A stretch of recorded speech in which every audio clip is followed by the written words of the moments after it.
cone on top of the piece of toilet paper roll. If you have ribbons at home, I tend to have a little ribbons with me. If you have ribbons at home, or the color you use is white, you could go ahead and just color, make a design, maybe put your name, put a saying, whatever you like, stickers. You could just put stickers on them. Any little thing that makes your own, your voice that's going to be coming out of the speaker. So I'm not going to put anything because I already put something right there. So I'm going to how to add this. And even after this segment, you can go back and add a little touch to it. So in order to do this, just take your cone and stick it inside here, right? And you could either use the glue gun, right, at the mouth. That's where I'm going to put mine. Or you could just use tape and tape around to hold it together. So I'm going to use the glue gun. In this case again, glue all the way up top. And be careful with the glue gun. It's very, very hot. All right, if you need help from an adult, just ask them. Or you could just go ahead and use tape, which is much safer. Just put your cone inside. Almost finished, almost done, right? Ready to shout. All right, so now we're just gonna drop a little aesthetics on it. Put a little thing, cover here, because you want to look nice and neat.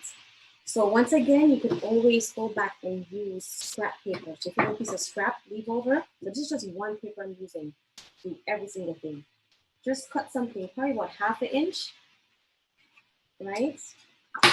And then just tie it around here, right? So you see how it's covering all of this section right here. And the same thing, you're just going to use tape and tape it down. But I'm going to use glue gun, right? So I'm going to go back to the glue gun and I'm going to use this. So you at home could use tape or glue, right? So put it here. Tape at the back, because you want all the messes at the back, underneath. Nobody see anything. So the top will be nice and smooth, right? Maybe on this side. And voila! It's done. See? Now you're ready to go to your rally and you're ready to protest. Thank you so much for watching.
Hello everyone, my name is Carl O'Brien Williams, one of the artistic directors for Brata Productions. Brata is a Jamaican word, a colloquial expression meaning something extra. And that's what this organization tries to do every time it mounts a show, puts on an event, or goes out into the community. So we've been around for over 10 years and we're a non-profit arts organization dedicated to the preservation of Caribbean culture, to the promotion of Caribbean talent and showcasing work that is from the Caribbean diaspora or about the different territories in the Caribbean. We have been putting on a number of events for the last 10 years, and this one today is the BANKRA Caribbean Cultural Arts Festival. You'll be seeing a lot of items and performances from the Caribbean, checking out our vendors, and we invite you to look at our website, visit, donate, and in this time when it is even more crucial to stand firm in our beliefs, BRATA stands in unity with all those across the nation and across the world protesting racial injustice, inequality, and police brutality. Stay safe in this time of COVID. Keep vigilant, be aware, and above all, remember to take care of yourself.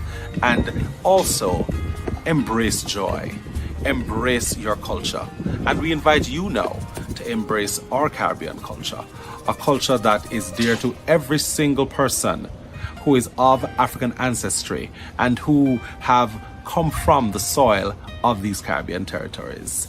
I rep Jamaica myself, but BRATA has always collaborated with different Caribbean organizations, and we seek to continue to do this because we realize that this work is a big work. And after all of us have left, we have to have something to pass on to. So, in the spirit of Sankofa, where we're looking back, we're going to give you some nostalgia. We're very good at that, doing the old time stuff. We're also looking forward. We're also looking at the people coming up, the people that are interested in doing something modern, experimentation with the culture. We're supporting all of it. We're promoting all of it. So please visit our website, www.brataproductions.org. Donate, buy something, but we also have information on where you can spend your money. Black-owned businesses, persons of color, where you can donate to worthy causes as well. So relax if you can today. If not, get out there and make some noise and do it well. Hello everybody and welcome to the BANKRA Caribbean Culture. Because that's where most of us came from. And when we were taken, the stories were already packed in our heads. And in the stories is this wonderful being called Anansi that is so difficult for so many of us to understand. Anansi is the deity of wit and wisdom from the Akan people of Ghana. And that's why he's always using his head, because we have to learn to use our head. So I'm going to be sharing 3 stories with you. The first 2 stories are Anansi stories, which I have crafted into my own. And the third story, when I get to that story, I'll tell you about that story. Okay. So there is a ritual by which we start our stories. The storyteller has to say something, and those who are listening have to say something else. And today, I'm going to say crick, and you are going to say crack. Are you ready? Crick, crack. And the first story is the Wisdom Calabash. Me go down a river, me go down a river, win me calabash. Me looking at the water, win me calabash. Me see one big sinting, win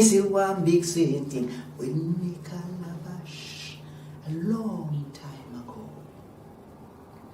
the supreme God, Nyankopong, got up off his seat and walked to the edge of heaven and looked down. And he saw that human beings were lacking in one very important ingredient. It didn't appear to be too sensible. They were lacking in wisdom. They were running around believing everything they heard from every quarters from which everything came. And the supreme God said to himself, you know, I can't allow this to happen. So I am going to send wisdom down to earth. And he gathered up all the wisdom he thought we needed, some science, some technology, some engineering, some mathematics, some art, and a lot of stories. And he put them in a calabash. And he called the God of wit and wisdom, Kwaku Nancy. He said, I want you to take this calabash of wisdom down to earth, and I want you to give it to my people to use to save the world. And Anansi took the calabash of wisdom and he brought it down to earth, and he wanted to know where he could keep it so that whenever someone needed some wisdom to save the world, he would give it to them. And Anansi decided he would go to the river to think this through. So he went to the river to think about what would he do with the calabash of wisdom. Me go down a river, me go down a river, win me calabash. Me looking at the water, win me calabash. And Anansi received instructions that he should take the calabash of wisdom and put it in the most sacred tree he could find. And so Anansi went walking around the world. And he came to South Africa and he saw the baobab. And Anansi thought there must be other sacred trees in the world. And he walked and walked and walked, and he went to Oaxaca in Mexico and he found the tula tree. But Anansi wasn't satisfied. He walked and walked and walked until he came to Jamaica. And Nancy arrived in Jamaica in the mango season. Every mango was bearing. And Nancy hear how mango good for your immune system, especially in these times. And Nancy see black mango, hairy mango, stringy mango, Julie mango, number 11, whole heap of mango. And Nancy thought, no, I want a tree that is more than just seasonal. He enjoy a few of the mangoes still, you know. And then he went walking some more until he came to the bloomer hole. And Anansi decided that he would put the calabash of wisdom in the topmost part of the bloomer hole tree. So tie the calabash round his belly. And he began to climb up the tree. And as he was going up the tree, the calabash was making a rhythm on that tree. The rhythm of the song he heard by the river. Me go down a river, me go down a river, with me calabash. Me looking at the water, with me calabash. And the music was so sweet. It was heard far and wide, and people came to see how I do it. They looked, and they saw Anansi with the calabash tied around his belly, climbing up the bloomer hole tree. Anansi, is what that you have there? Is a cup? Is a saucer? Is some jewelry? Is what? Anansi said, it's all of those things. And I brought it from Africa. The Supreme God says, I'm to put it here so you can have all the wisdom you want to save the world. Of course, at that moment, everybody had an idea of how he could carry the calabash of wisdom. Anansi, put it on your back. So Anansi came out of the tree and he tied the calabash onto his back, and up again he's going up the bloomer hole tree. Me go down a river, me go down a river. Anansi, why you don't put the calabash on your shoulder? So Anansi came down from the tree and he put the calabash on his shoulder. Anansi, put it on your head. Anansi, put it in your elbow. Anansi, behind your knee. And Anansi got so confused, trying to please everybody, that the calabash fell and broke. And the wisdom started to run out of it. And everybody just stood around watching as if they didn't know what to do. And out of the wilderness, out of the bush, came a man called Plato. And Plato picked up some of what came out of that calabash. and Plato tasted it. It was delicious. He took what he wanted and he went and he told his friend, Mr. Aristotle, who came and he took some. It was delicious. And they went and they told their friend, Mr. Hippocrates, and he came and he took some. It was delicious. And everybody came and took some. And the people for whom Nancy was given this calabash of wisdom stood around watching while others took what belonged to them as if they didn't know that they had been given the job to save the world. And Nancy wants you to know that there is still something left from that calabash of wisdom that belongs to only you. So we go down a river, we go down a river with the calabash. And when you're looking at the water with your calabash. Now but a drop back, no drop back, no drop back, no drop back with your calabash. You have to dip in the water with your calabash and save the world.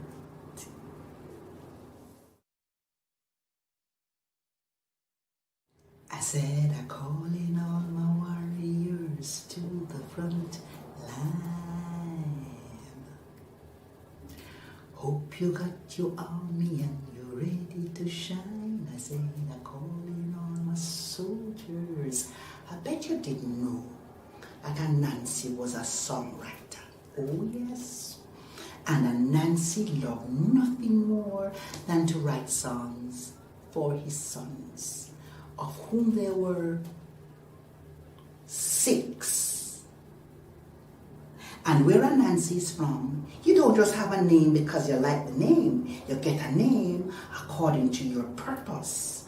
And each child had a very special purpose.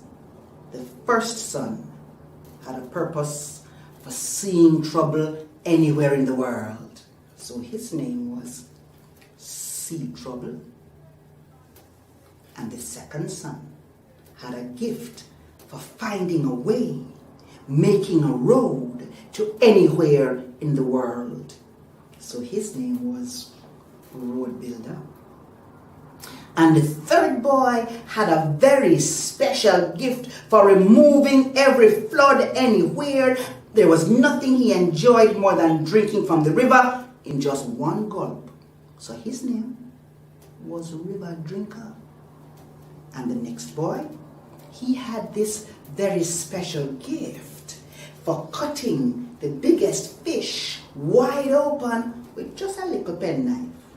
So his name was Fish Cutter. And the next boy, this boy had a very special gift for throwing stones, which means that he was a real Jamaican picnic. And so they called him Stone Thrower.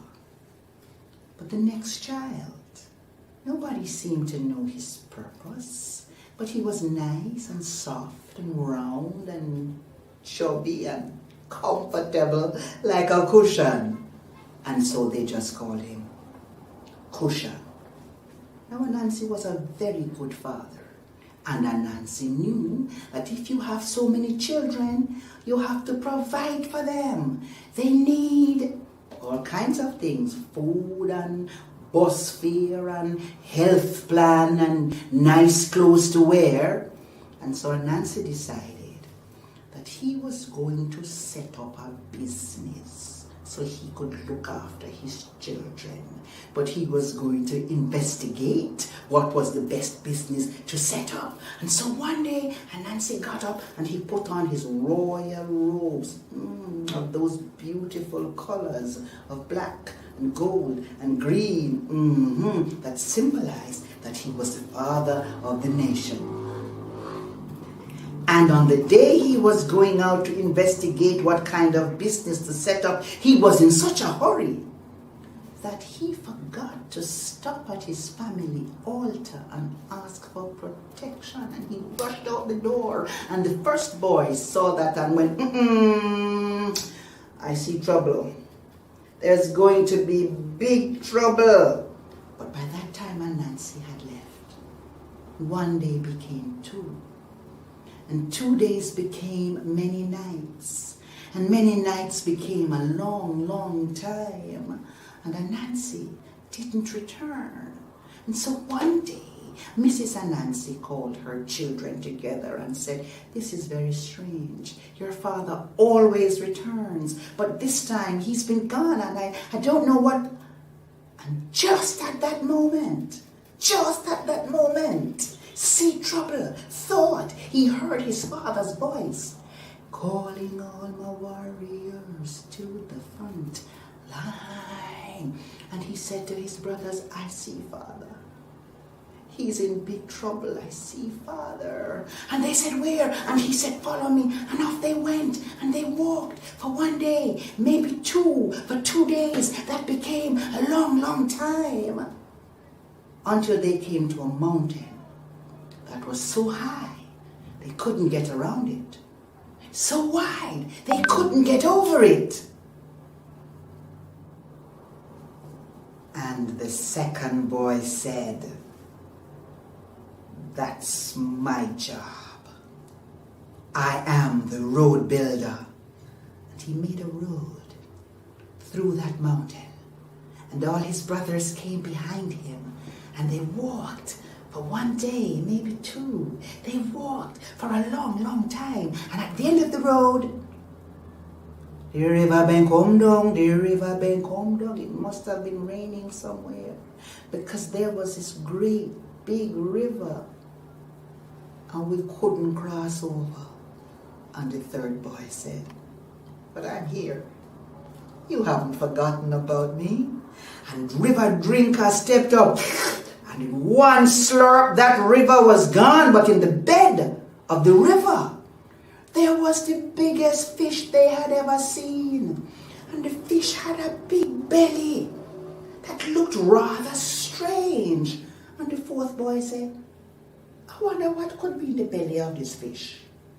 And he took out his knife, and with one clean cut, he opened it, and out plopped Anansi, panting for breath, wanting to breathe, wanting some fresh air. And they stepped aside to allow Anansi to breathe. Wrong mistake, because while they were doing that, they heard the strangest sound up in the sky. And when they looked up, they saw a bird they hadn't seen before. A bird with red eyes, a long beak, and feathers that looked as if they were white and blue. And there was this red, white, and blue apparition coming out of the sky, his eyes fastened on Anansi's coat. And the boys thought, oh, he can have that. We make these coats all the time. But when the bird got down, he didn't want the coat that belonged to the father of the nation. He wanted the father of the nation, and he bypassed the coat, and he picked up Anansi, and he's flying away. And before he could get too far, that boy who had the gift for throwing stones, picked up a stone and hurled it. And he didn't miss. It connected that bird right in the middle of his forehead. And he opened his mouth to scream, ah! And Anansi's falling out of the sky where all the rocks are. Remember that boy? Kushan? Kushan discovered his purpose. Kushan rolled up in the softest ball you could ever see. And Kushan put himself right in the place Anansi was to land. And Anansi had a soft, safe landing. And they all went home and had a great celebration. They were so happy to have found their father. And at the end of the celebration, the father said, you know, I saw many businesses I could start, and I have decided the one that I want. But I did find something. I found a treasure, and I want to give it to the boy who did the most to bring me back well. What a passa.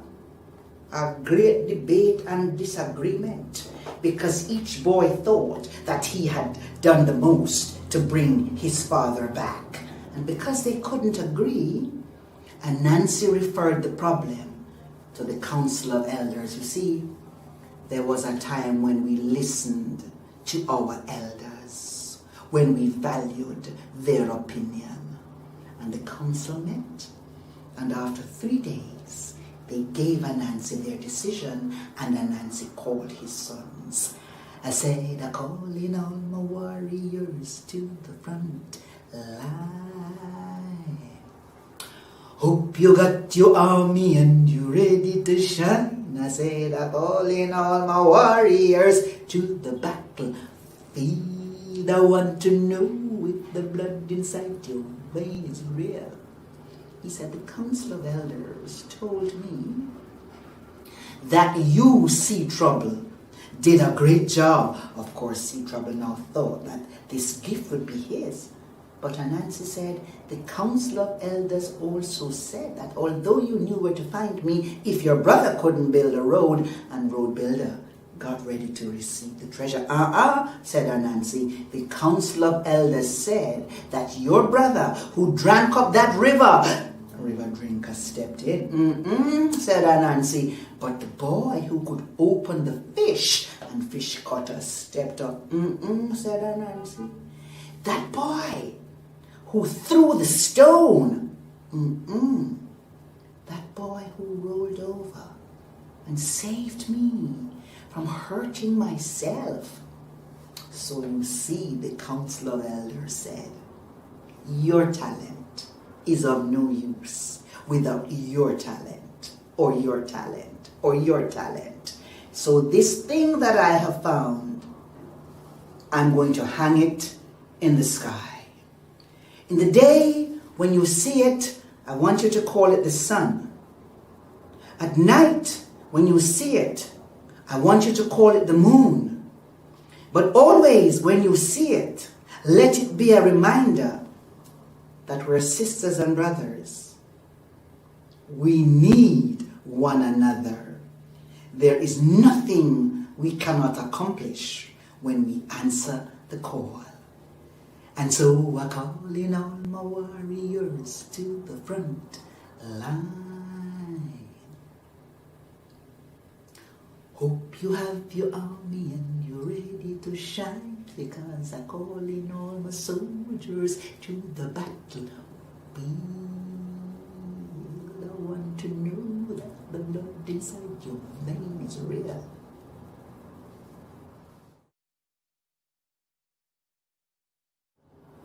Wherever African peoples find themselves, on the continent or in the diaspora, there are many stories about flying.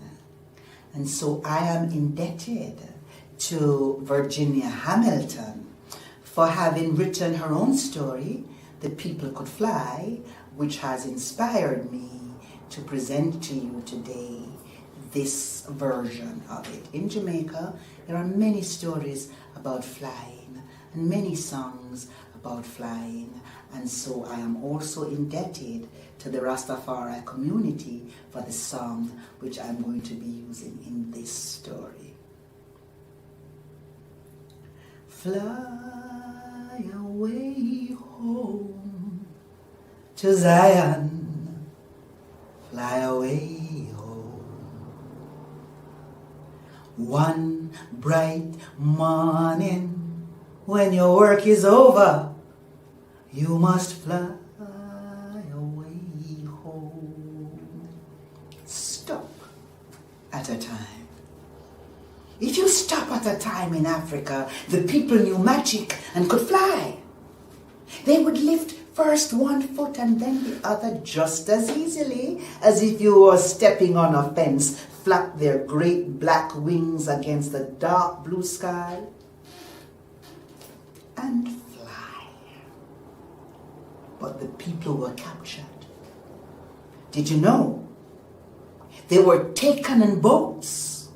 Did you know that some of them forgot how to fly when they could no longer smell the sweet smells of Africa?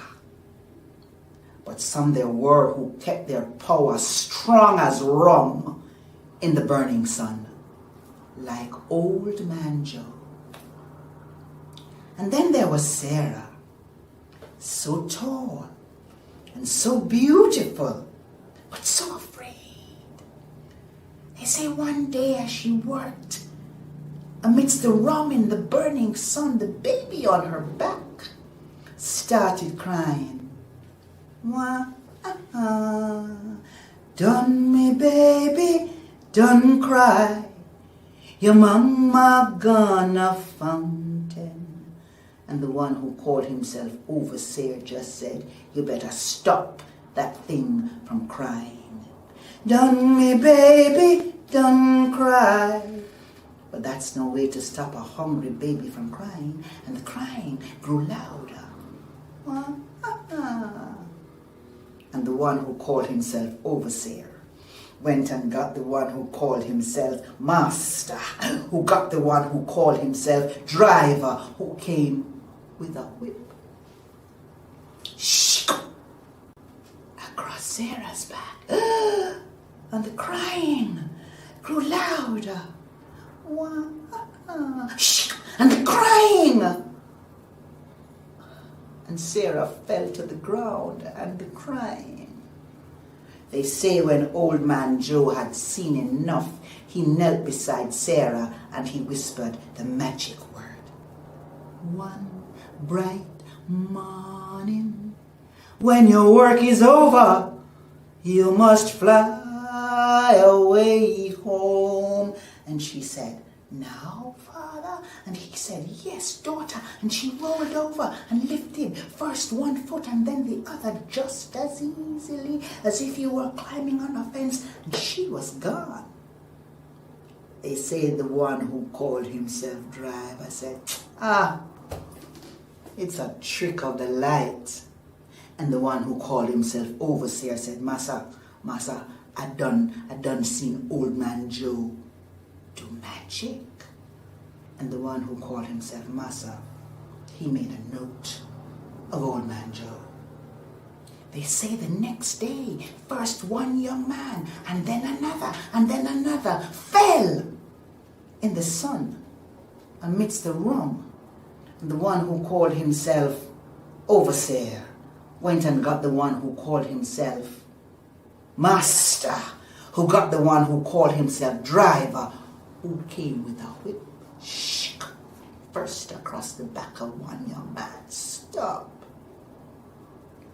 And then the other, stop. And then the other, stop.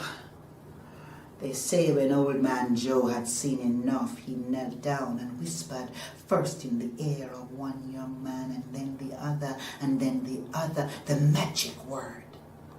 One bright morning, when your work is over, you must fly away home. And they rolled over and lifted first one foot and then the other, just as easily as if you were climbing on a fence. And they were gone.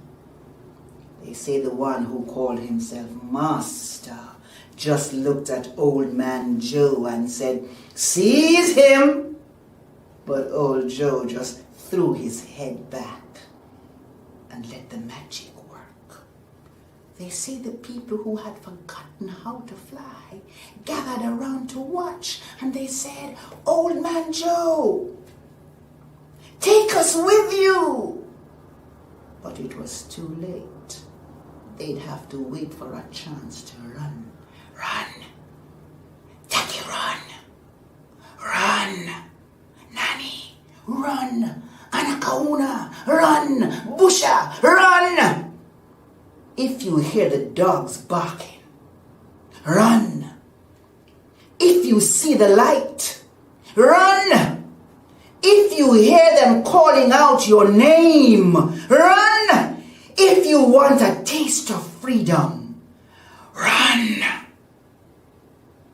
They say, old man Joe never stopped flying until he came to a place called Freedom, where he saw Sarah and the baby and one young man and then the other and then the other. They say the people who had forgotten how to fly would sit around at nights and tell stories. And their favorite stories were about freedom and flying. And their children told their children. And their children told their children. And their children told me. And me, I guess I just told it to you. Never stop flying until you come to a place called freedom. And one bright morning, when your work is over, you will fly away home. Fly away home to Zion. Fly away home.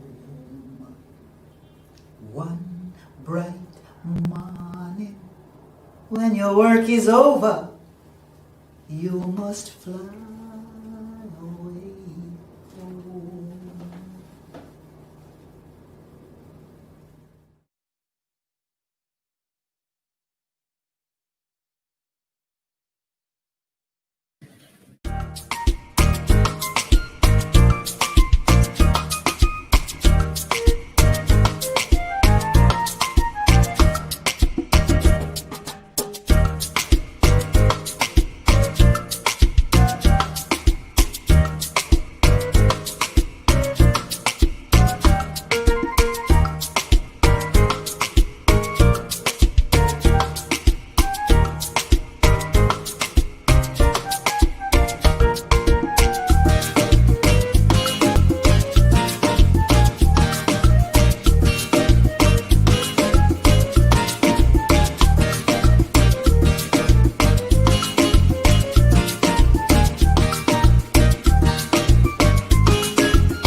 The end of the montage is coming up. Stone building. Everybody. The end of the montage is coming up. Hey! All right, there you go. Over to you now.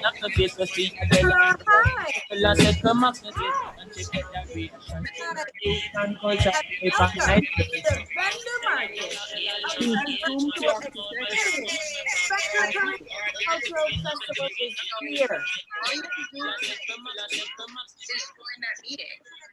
I did. How come with yours? Everyone who's in the vendor, everybody's in the vendor experience, please mute yourselves because listen, we have visitors. Everyone around the world has joined in to see what does the Caribbean have to offer. And right now it is a wonderful, beautiful day. It's a day full of Black unity all around the world. And one thing we can all do is support Black-owned businesses. And we're going to talk about some of these business owners that we have in here in the virtual vendor market. So I hope you are ready to spend your money and ready to get educated. Let's talk to a few people. JC, shopbbnyc.com. Dr. Vasse, what's going on? Hey, we started already. Obviously, you're a representative for IT. Yeah. The Haitian Posse. The B, we see your hat, the BBNYC. Big up yourself. Thank you for coming in. Please tell us about your company. When did you get started? What Yes. So BBNYC, aka B Brilliant NYC. Be Brilliant NYC. Brilliant is my last name, by the way. So I go by Jose Cristo Brilliant or JC Brilliant.